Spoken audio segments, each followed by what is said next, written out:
Everyone, as you all know SSC JE ने अपना notification release कर दिया है और एसएससी जेई के हमारे फॉर्म भी फिलअप होने शुरू हो गए हैं। तो आपने उसकी लास्ट डेट से पहले पहले फॉर्म फिल कर लेना है, क्योंकि एज हम लास्ट डेट की तरफ प्रोसीड करते हैं हमारे ट्रैफिक बहुत ज़्यादा हो जाता है वेबसाइट के ऊपर, तो कभी कभी फॉर्म में काफ़ी इश्यूज भी आते हैं फिल होने के टाइम। ठीक है, उसकी पूरी की पूरी डिटेल्स पढ़ लीजिएगा फॉर्म फिल करने से पहले, ताकि आपकी कोई भी गलती फॉर्म में हो नहीं, क्योंकि पिछली बार काफ़ी फॉर्म इसी वजह से रिजेक्ट हो गए थे। तो फॉर्म को थॉरोली चेक करके फिर सबमिट कीजिएगा। ओके, हाउएवर उन्होंने मेंशन किया है कि वो एक दिन देंगे किसी भी करेक्शन एंड ऑल के लिए, बट हमने उसकी गुंजाइश नहीं रखनी है। ओके, सो ये तो बात हो गई कि एसएससी जेई की नोटिफिकेशन। अब इसके अलावा आज से फिर हम शुरू करते हैं अपनी एसएससी जेई की तैयारी। एसएससी जेई मेनली, अगर मैं आपको आज की वीडियो जो है वो इस रिगार्डिंग है कि इसकी स्ट्रैटेजी क्या है, पेपर कैसा है, क्या क्या हम पढ़ेंगे, किस तरीके की हमारी एक्चुअली अब ये जो 2 महीने हैं हमारी स्ट्रेटेजी रहेगी। एज यू नो उन्होंने कहा है कि वो नवंबर में एग्जाम होगा, वो हमें नहीं पता है नवंबर के पहले वीक में होगा या फिर लास्ट वीक में होगा, it doesn't matter at all. हमें ये लेके चलना है कि नवंबर के फर्स्ट वीक में एग्जाम हो जाना है, तो हमें तब तक अपनी तैयारी खत्म करनी है।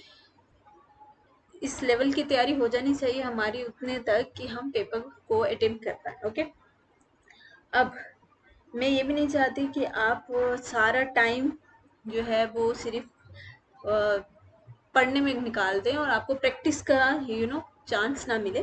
तो हम कोशिश करेंगे जितनी जल्दी हो सके सिलेबस कंप्लीट हो जाए, ताकि आपको अपनी प्रैक्टिस करने के लिए पूरा पूरा टाइम मिले।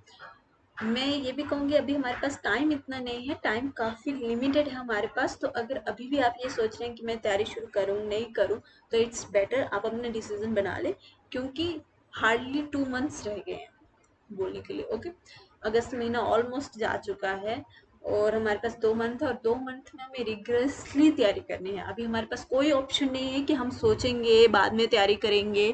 इस बार तो हमारे पास टाइम भी बहुत कम है। ओके, तो ज़्यादा वीडियो को लंबा नहीं करूँगी, हम टू द पॉइंट आते हैं कि बेसिकली हमारी स्ट्रेटेजी क्या रहने वाली है। ओके, अब देखिए एसएससी जेई को मेनली अगर मैं बात करूँ तो एसएससी जेई में मेरे 2 पेपर होते हैं basically, paper 1 and paper 2।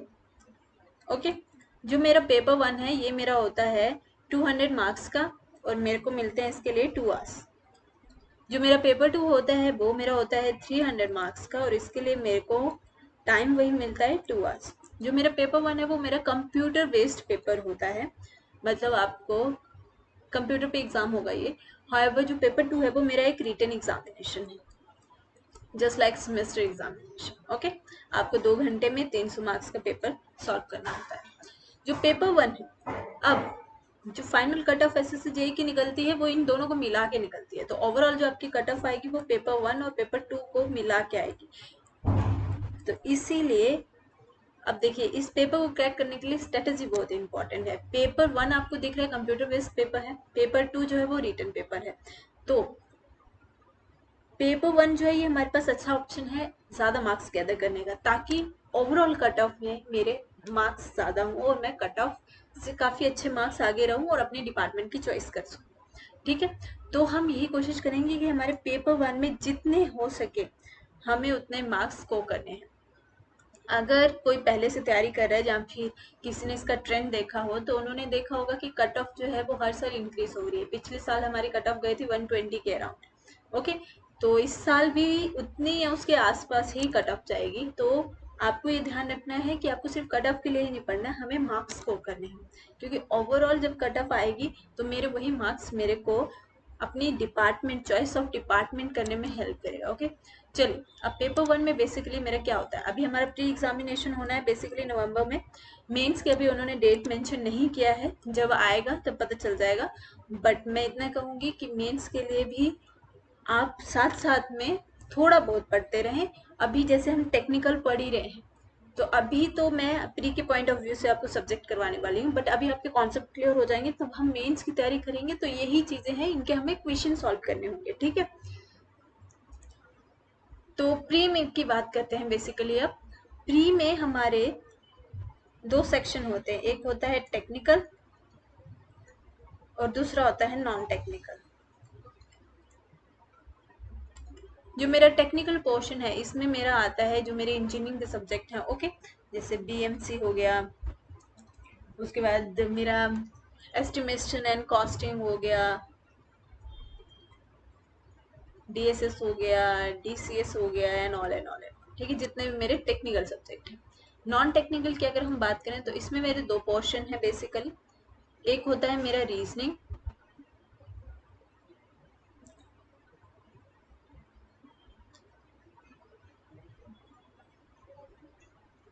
Reasoning और दूसरा होता है मेरा जनरल अवेयरनेस सेक्शन, ओके। अब जो मेरा टेक्निकल है ये मेरा 100 मार्क्स कैरी करता है, और ये जो नॉन टेक्निकल है ये भी 100 मार्क्स कैरी करता है, जिसमें से मेरी रीजनिंग 50 मार्क्स की होती है, जनरल अवेयरनेस भी मेरी 50 मार्क्स की होती है, ठीक है। मैंने सिलेबस भी जो है वो अपने टेलीग्राम चैनल में शेयर कर दिया था, तो आप इन सब का सिलेबस वहां पे जाके चेकआउट कर सकते हैं, ओके। अब ये जो टेक्निकल सब्जेक्ट हैं इनके ऊपर हमारी कमांड होना बहुत ज़रूरी है, क्योंकि ओवरऑल 100 मार्क्स ये गैदर करते हैं, ठीक है। रीजनिंग पे आप फोकस कर सकते हैं, बिकॉज रीजनिंग एक ऐसी चीज़ है जो आपको अच्छे खासे मार्क्स दे सकती है। मतलब आपकी रीजनिंग अगर अच्छे से तैयार है तो हो सकता है आप 50 में से 48 मार्क्स आराम से ले लें। इट जस्ट ये थोड़ा सा टाइम कंज्यूमिंग होती है, तो आपको अपनी स्पीड पे काम करना पड़ेगा, ठीक है। जनरल अवेयरनेस सेक्शन, अब जनरल अवेयरनेस सेक्शन एक ऐसा सेक्शन है जो आपको काफी अच्छा स्कोर करवा सकता है अगर आपकी तैयारी है तो। मेनली जो बच्चे हैं, अगर मैं आपको फैक्ट बताऊं, जो भी एसएससी जेई का फॉर्म फिल करते हैं उनका बेसिक टारगेट होता है कि वो टेक्निकल कर लें और रीजनिंग कर लें, 150 मार्क्स के लिए वो तैयारी करते हैं, क्योंकि हमारे कट ऑफ इसके आसपास होते हैं 120 130 के, तो बच्चे इतनी ही तैयारी करते हैं। अब एज आई टोल्ड यू, हमें सिर्फ कट ऑफ के लिए ही काम नहीं करना है, हमें अच्छे स्कोर करना है ताकि हमारा मेंस में वो हमारे काम आए, क्योंकि अक्सर हम सिर्फ प्री निकल जाए लेकिन मेंस में मार्क्स स्कोर करना काफ़ी मुश्किल हो जाता है, क्योंकि डिस्क्रिप्टिव पेपर है, स्पीड भी नहीं होती है हमारी। यहाँ पे हो सकता है, वहाँ पे क्या है, वो टीचर पे डिपेंड करता है कि वो अपने कितने मार्क्स देते हैं, आप क्वेश्चन जैसा मर्जी लिख लो, लेकिन यहाँ पे वो आपके साथ नहीं है। यहाँ पे आपके पास पूरी आज़ादी है, क्योंकि हर एक क्वेश्चन का एक मार्क्स मिलना ही मिलना है। इट डजेंट मैटर आपने किस तरीके से सॉल्व किया है, कोई आपको वो चीज़ चेक नहीं करने वाला, आपने कैसे प्रेजेंट किया है, it doesn't matter at all, कोई प्रेजेंटेशन कुछ नहीं है। तो यहाँ पे आपके मार्क्स स्कोर किए जाने के काफ़ी अच्छे चांसेस है। वही आप डिस्क्रिप्टिव पेपर में देखेंगे तो वहाँ पे आपकी प्रेजेंटेशन, आपने क्वेश्चन कैसे लिखा है, ये सब चीज़ें मैटर करती हैं, तो वो आपके नंबर कम कर सकते हैं। तो आई विल सजेस्ट आप जितना हो सके जोर अपना प्री पे दे दीजिए। प्री पे अच्छा स्कोर कर लेंगे तो मेंस में अगर आप कम भी कर पाए, उतना अच्छा एग्जाम नहीं दे पाएगी, 300 में से 300 में अटेम्प्ट नहीं कर पाया, सिर्फ 200 ही अटेम्प्ट कर पाया, लेकिन अगर आपके प्री के अच्छे मार्क्स हैं तो आपका मेंस के कम मार्क्स भी जुड़ के उसे अच्छा खासा हमारा एक स्कोर तैयार हो जाता है, ओके। तो प्री में हमें पूरी जान लगानी है, जितने हो सके हमें स्कोर करने हैं, तो हमें सिर्फ ये 150 के पास ही नहीं रहना है, हमें जनरल अवेयरनेस भी तैयार करनी है, क्योंकि general awareness as a told you ये ऐसा पोर्शन है जो आपको अच्छा खासा स्कोर कर सकता है। शर्त ये है कि आपको ये आना चाहिए। इस पोर्शन की ये खासियत है कि ये बिल्कुल भी टाइम टेकिंग पोर्शन नहीं है, हार्डली आपको 10 मिनट्स चाहिए होते हैं, 10 मिनट्स टू 15 मिनट्स इस पोर्शन को कंप्लीट करने का। और इस पोर्शन की ये भी खासियत है, इसमें आपको डाउट एंड ऑल का भी कुछ नहीं होगा कि मेरी कैलकुलेशन में कहीं पे गलती ना हो गई हो, या फिर आंसर आपको प्री चेक करने की जरूरत नहीं, बार बार चेक करने की जरूरत नहीं।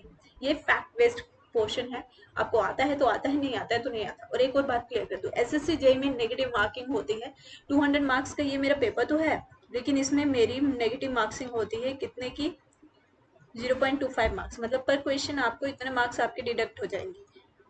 तो इसमें हमें नेगेटिव मार्किंग का काफ़ी ध्यान रखना है, हमें वो क्वेश्चन बिल्कुल अटेम्प्ट नहीं करने हैं जिसमें हम 50-50 हैं। आप वो क्वेश्चन पे थोड़ा बहुत अटेम्प्ट कर सकते हैं जिसपे आपको 70% लगता है, बट आई विल सजेस्ट आप एक बार गो थ्रू हो जाइए पेपर में, जो आपको आते हैं फर्स्ट गो थ्रू में वो लगा लीजिए, और ये देखिए कि आप कितने अटेम्प्ट कर पा रहे हैं। अगर आप अच्छे खासे अटेम्प्ट कर पा रहे हैं, मतलब 130 मेरा अच्छा खासा अटेम्प्ट है जो मुझे आते हैं, 130 क्वेश्चन आपको आते हैं, उसके बाद आई विल से कि आप जो नहीं आते हैं उन पे बहुत कम कोशिश कीजिए कि आप उन्हें अटेम्प्ट कीजिए, क्योंकि अगर वो गलत हुआ, वो अपना तो सॉरी अपना तो एक नंबर जो जाएगा जाएगा ही उसका, साथ में वो 0.25 दूसरे क्वेश्चन का भी ले जाएगा, और इस एग्जाम में नॉर्मलाइजेशन होती है। अगर शिफ्ट में पेपर हुआ, क्योंकि बच्चे बहुत होते हैं, तो नॉर्मलाइजेशन होती है, और अगर नॉर्मलाइजेशन हुई तो वहां पे ये चीजें बहुत मैटर करती हैं कि आपने एक्यूरेट कितने क्वेश्चन सॉल्व किए हैं। अगर आपने वहां पे नेगेटिव मार्किंग ज्यादा की होगी तो हो सकता है नॉर्मलाइजेशन का आपके लिए बेनिफिट ना हो, आपके अच्छे खासे मार्क्स डिग्रेड हो जाए और आप कट ऑफ से बाहर हो जाए। तो इस चीज का काफी ध्यान रखिएगा। हमें एक्यूरेट अटेम्प्ट करना है और ज्यादा से ज्यादा अटेम्प्ट करने की हमारी कोशिश होनी चाहिए। अब ये होगा कैसे, ये बहुत ज़रूरी है, क्योंकि एज ए इंजीनियर हम टेक्निकल भी कर लेते हैं, रीजनिंग भी कर लेते हैं, लेकिन हमारा जनरल अवेयरनेस पे उतना ज़्यादा फोकस नहीं होता है और हमें ये डिफिकल्ट भी लगता है।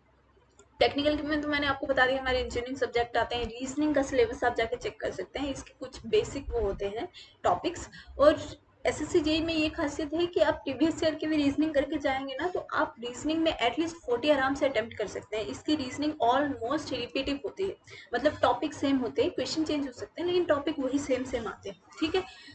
अवेयरनेस में, जनरल अवेयरनेस की अगर मैं बात करूं, अक्सर बच्चों को इसमें कंफ्यूजन होती है कि इसमें हमें क्या क्या पढ़ना है। इसमें मेनली आपका होता है करंट अफेयर।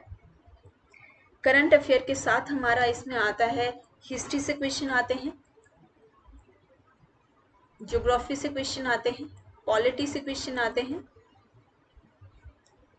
साइंटिफिक अगर हमारी कोई वो है, साइंस के रिलेटेड जितनी भी साइंसेस है मेरी, बायो हो गई, केमिस्ट्री हो गई, फिजिक्स, उसमें से क्वेश्चन आते हैं। और साथ में इकोनॉमिक्स का भी कभी कभार कोई क्वेश्चन आ जाता है। अब इसमें सबसे ज्यादा अगर मैं वेटेज बोलूँ तो करंट अफेयर ही आपका 10 to 15 मार्क्स कैरी आउट करता है। मतलब आपके करंट अफेयर अगर आप डेली देख रहे हैं, आधा घंटा दे रहे हैं, दैट विल बी इनफ, उसी में से क्वेश्चन आपके बन जाते हैं मैक्सिमम। हिस्ट्री के आप मान लीजिए कि 5 से 6 क्वेश्चन हमारे हिस्ट्री के आ जाते हैं। ज्योग्राफी का भी अच्छा खासा होता है कि 6 to 7 क्वेश्चन मेरे इसमें से आ जाते हैं, और पॉलिटी के भी अच्छे खासा होता है कि 4 to 5 और 5 to 6 आप बोल सकते हैं, इसका वेटेज होता है। तो अगर हम ओवरऑल देख लें कि करंट अफेयर थोड़ा सा तैयार कर लें, हिस्ट्री कर लें, ज्योग्राफी कर लें, पॉलिटी कर लें, और साइंस का कुछ पोर्शन जितना थोड़ा बहुत हम कर सकते हैं, बेसिक नॉलेज होनी चाहिए। कि जैसे क्वेश्चन ऐसे आते हैं कि टमाटो में कौन सा हमारा विटामिन होता है, या फिर ग्रेप्स में कौन सा विटामिन होता है। बायोलॉजी में ये पूछ लेगा ज़्यादा से ज़्यादा कि कौन से विटामिन की कमी से कौन सी बीमारी हो जाती है। ये नॉर्मल से क्वेश्चन जो हमें स्कूल टाइम पे पढ़ाए जाते हैं, तो ये क्वेश्चन आ सकते हैं, इनके ऊपर क्वेश्चन बनते हैं। तो हम इतना सा पोर्शन ये करेंगे ताकि मैं एज ले पाऊँ बाकी बच्चों के ऊपर। ठीक है। रीजनिंग तो हमें करनी ही करनी है, और टेक्निकल सब्जेक्ट्स भी करने हैं।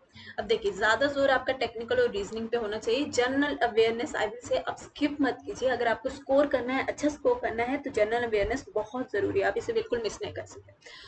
अच्छा, अब ये तो हो गया हमारा कि हमारा क्या क्या आता है। अब अगर हम टेक्निकल सब्जेक्ट्स की बात करें,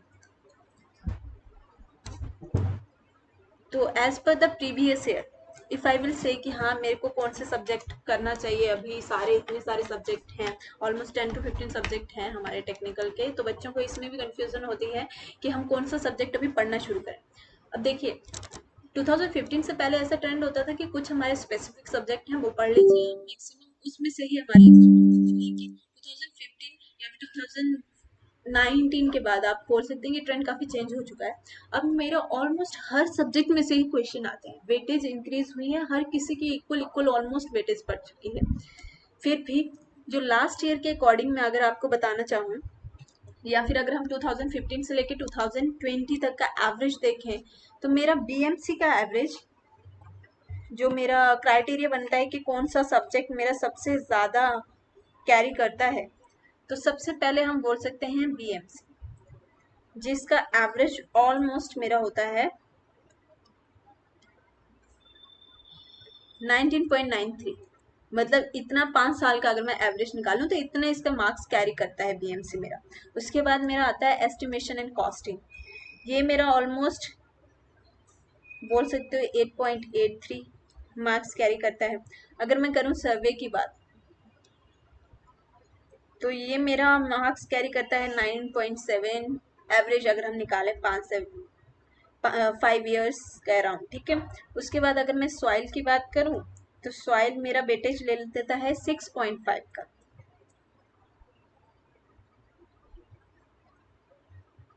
उसके बाद अगर मैं हाइड्रोलिक्स की बात करूं, तो ये मेरा ऑलमोस्ट कैरी कर रहा है 10.45 मार्क्स। उसके बाद मैं अगर इरिगेशन की बात करूँ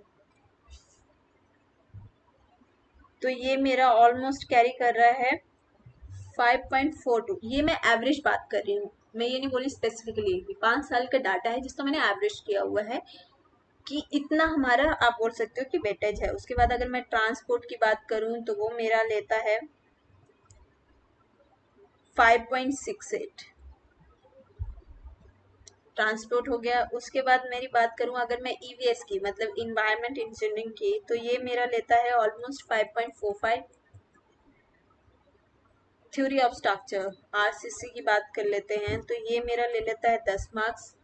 डीएसएस की अगर मैं बात कर लूँ तो ये मेरा 7.28। तो मतलब ये मेरा ओवरऑल कुछ सब्जेक्ट्स हैं जिनकी वेटेज है। कभी कभार किसी एक सब्जेक्ट की वेटेज ज़्यादा हो जाती है, दूसरे सब्जेक्ट की कम हो जाती है। जैसे अगर मैं 2020 की बात करूँ तो इसमें मेरा जो है वो ईवीएस के काफ़ी अच्छे क्वेश्चन आए हुए थे। हालांकि यहाँ पे आप देखेंगे एवरेज तो 5.45 ही, लेकिन 2020 के पेपर में ईवीएस का काफ़ी अच्छा वेटेज था, बीएमसी का वेटेज काफ़ी अच्छा था, ट्रांसपोर्ट का काफ़ी अच्छा वेटेज था, एफएम का। तो मतलब ये कुछ सब्जेक्ट्स हैं। तो हम ये नहीं कह सकते कि हम अब आप ये नहीं कह पाएंगे कि कोई एक सब्जेक्ट छोड़ देता हूँ या फिर कुछ 4-5 सब्जेक्ट छोड़ देता हूँ, 3-4 तैयार कर लेता हूँ, मेरे पेपर क्लियर हो जाए। हमें अगर स्कोर करना है तो हमारा फोकस सभी सब्जेक्ट्स पे होना चाहिए। और हमने इंजीनियरिंग की है तो हमें सब्जेक्ट्स तो आते हैं, ऐसी बात नहीं। हाँ, बस कॉम्पिटिटिव एग्जाम के अकॉर्डिंग क्या चीज़ें ज़रूरी हैं, क्या चीज़ें नहीं ज़रूरी हैं, अब हमें सिर्फ उन पे फोकस करना है। ऐसा नहीं है कि मेरे को पूरा पूरा सब्जेक्ट पढ़ना है या फिर मैं एक चैप्टर पूरा लेके बैठ जाऊँ और उसकी पूरी डिटेल डीप में स्टडी करना शुरू कर दूँ। वो अभी नहीं करना है और इतना हमारे पास टाइम भी नहीं है। अभी हमें सिर्फ एग्जाम के लिए जितना ज़रूरी है बस उतना पढ़ना है हमें, ठीक है। और उसके लिए ज़रूरी क्या है, मैंने एक शेड्यूल बनाया। हम एक दिन में टेक्निकल के भी सब्जेक्ट करेंगे, रीजनिंग की भी प्रैक्टिस करेंगे, जनरल अवेयरनेस का भी कुछ पोर्शन करेंगे और करंट अफेयर तो हमें डेली करना है, ठीक है। तो मैंने जो शेड्यूल प्रिपेयर किया है उसके अकॉर्डिंग हम करंट अफेयर जो है वो डेली करने वाले हैं। क्योंकि करंट अफेयर एक ऐसी चीज़ है जिसे हम रट्टा नहीं मार सकते। हमें इन चीज़ों को समझना पड़ेगा, क्योंकि जितना ज़्यादा हम रट्टा मारेंगे ना ये चीज़ें हमें भूल जाएंगी। इतना आपको लगेगा कि मैंने कभी पढ़ा था, लेकिन एग्जाम में हम कंफ्यूज हो जाते हैं फिर, क्योंकि नाम होते हैं, फैक्ट्स होते हैं, याद करना मुश्किल होता है। तो हम डेली डेली इसको थोड़ा देखेंगे ताकि at the time of the exam ये मेरे दिमाग में रहे। ओके, तो करंट अफेयर हम डेली करेंगे। और करंट अफेयर की मेनली मैं 2 क्लासेस लेने वाली हूँ। एक तो करंट अफेयर चलेगा जो अभी मेरा मंथ चल रहा है, करंट मंथ होगा, उसका करंट अफेयर हम डेली डेली करेंगे डे वाइज। और जो मेरा बाकी सब्जेक्ट जो पुराने मंथ है, जैसे हमें बेसिकली अभी करंट अफेयर जो हमें करना है वो करना है जनवरी से लेके अक्टूबर तक। ये मेरे एग्जाम के लिए बहुत बहुत ज़रूरी है, इतना तो मुझे करंट अफेयर करना ही करना है। इससे पीछे आप महीनों में जा सकते हैं, वो भी वेल एंड गुड है, बट हाँ इतना तो अगर आपकी स्लैब है बहुत है, बेसिकली इसी में से आता है।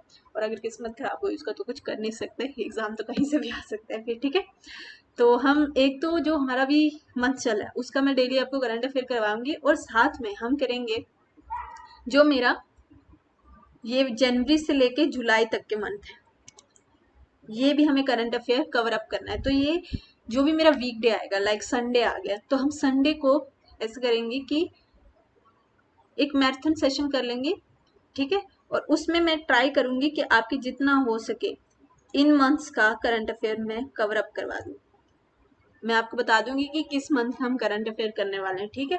और फिर उसे रिलेट करके देखेंगे, क्योंकि अक्सर क्या होता है 3-4 महीने का लैप्स है, तो हो सकता है जनवरी में कोई हमारे हेड बने हों किसी एक डिपार्टमेंट के, अब वो ऑलमोस्ट चेंज हो चुके हों, ठीक है। तो हम कनेक्ट कर पाएंगे और जब डिस्कशन होगी तब हमें थोड़ा सा याद भी रहेगा, चीज़ों का कनेक्ट करना ईजी हो जाता है, याद रहती हैं चीज़ें, ठीक है। ओके, तो ये हो गया करंट अफेयर की बात। उसके बाद हम एक करेंगे जनरल अवेयरनेस का सब्जेक्ट। अभी मैं स्टार्ट करने वाली हूँ हमारा हिस्ट्री से।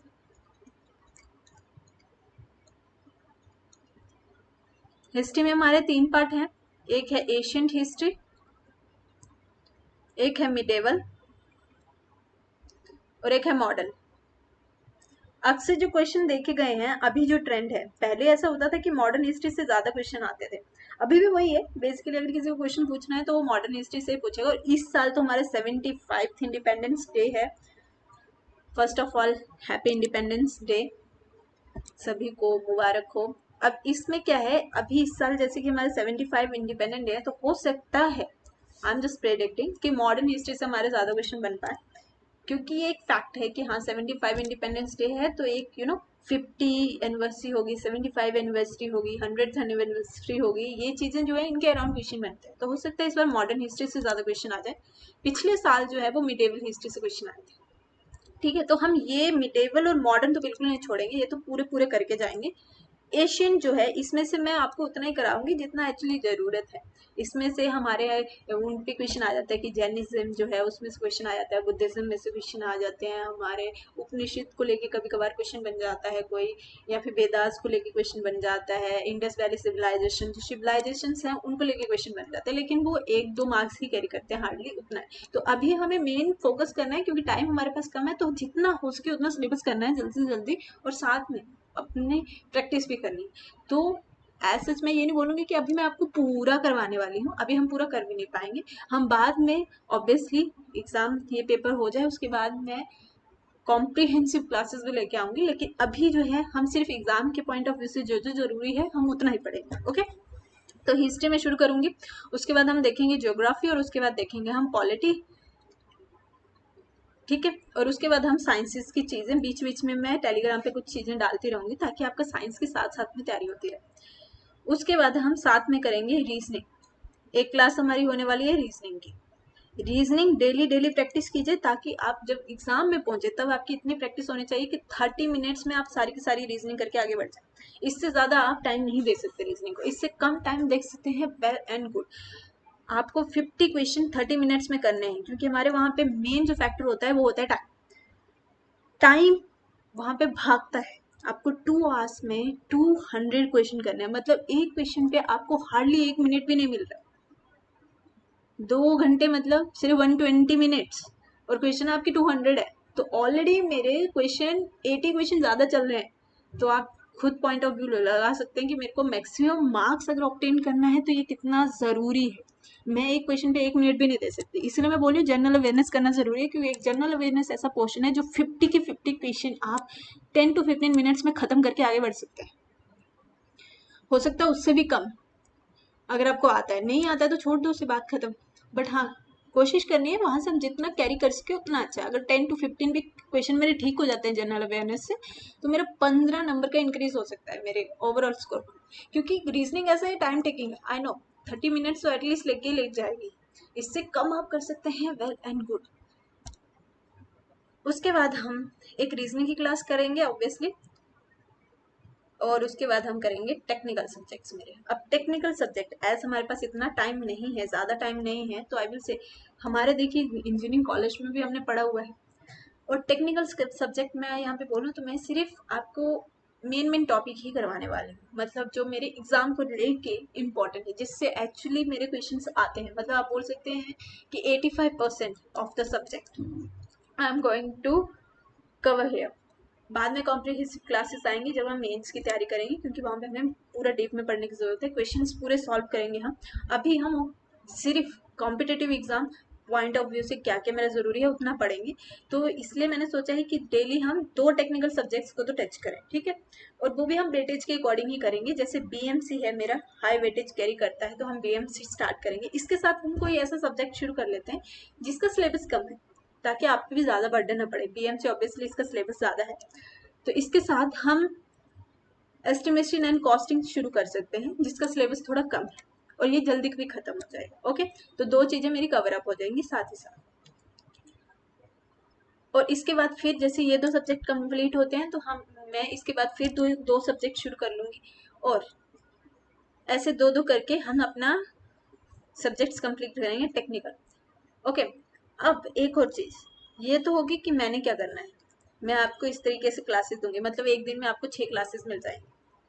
अब आपको क्या चीज़ करनी है, देखिए आपने तैयारी शुरू करनी है, करनी है तो अभी डिसाइड कर लीजिए कि करनी है, तो अब फिर ये नहीं सोचना है कि हाँ मेरा दिल नहीं लगता है पढ़ाई में, या फिर मुझे ये नहीं समझ आ रहा है, मेरी सीटिंग नहीं है इतनी, कैसे करूँ, मेरी स्पीड इतनी नहीं है। तो इन सब का सॉल्यूशन है, you just need to practice.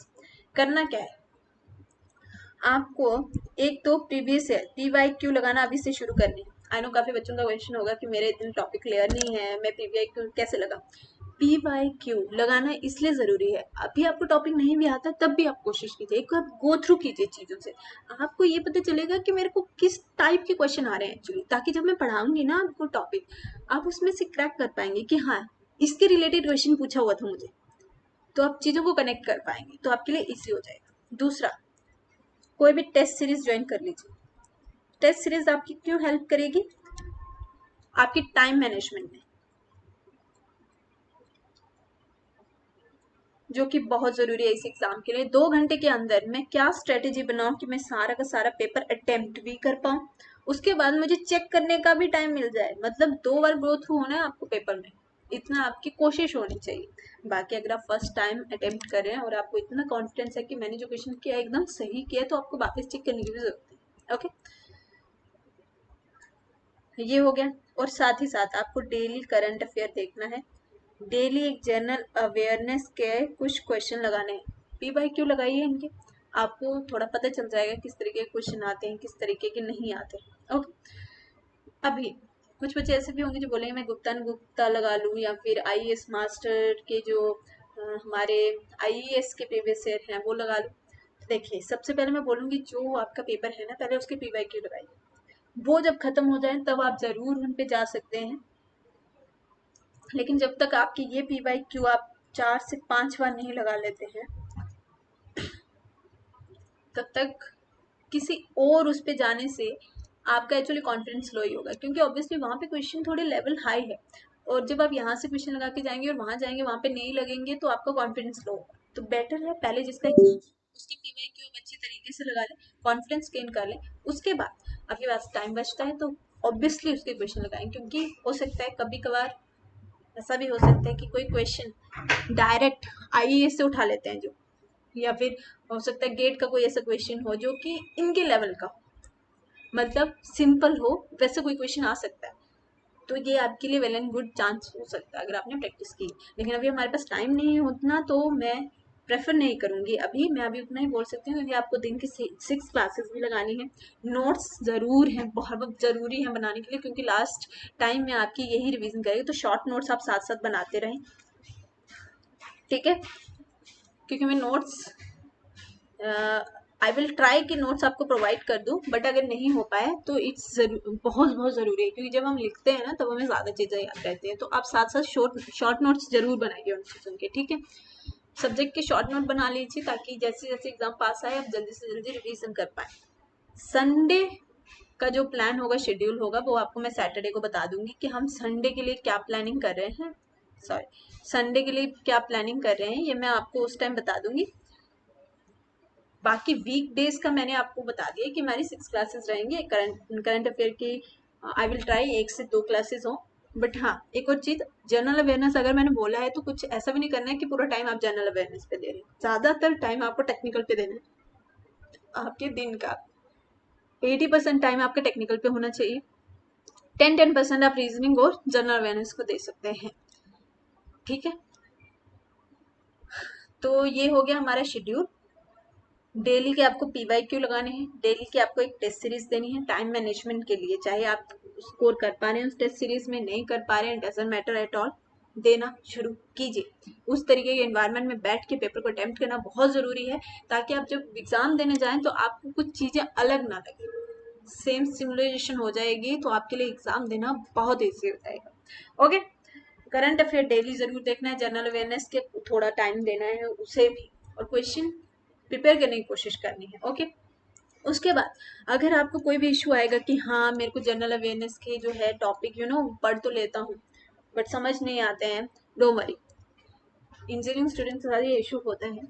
But हम इसे इस तरीके से करेंगे, इस तरीके से कनेक्ट करेंगे हम चीज़ों को, कि आपको वो चीज़ें अपने आप याद होना शुरू हो जाएंगी।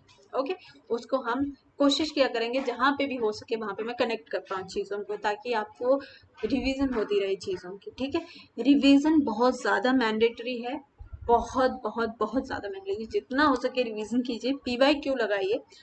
डाउट कोई होता है, मैंने आपको टेलीग्राम का चैट ग्रुप दे दिया है, आप वहाँ पे पोस्ट कर सकते हैं, डाल सकते हैं, पूछ सकते हैं, हर कोई किसी सबकी हेल्प कर देंगे। ठीक है, वहाँ पे स्टूडेंट्स हैं, सभी एक दूसरे की हेल्प करेंगे, आपका डाउट सॉल्व हो जाएगा और दूसरे बच्चों को भी पता चल जाएगा कि हाँ इस तरीके का क्वेश्चन है, इसमें भी डाउट आ सकता है, इसका क्या है, बाकियों की भी प्रैक्टिस हो जाएगी। तो do post your doubt there. बहुत ज़रूरी है कि आप क्वेश्चन पूछें, डाउट क्लियरिफाई करें, क्योंकि पेपर पे जाके डाउट होगा तो वहाँ पे आपके पास इतना टाइम नहीं होगा कि हाँ मैं बैठ के सॉल्व करूँ।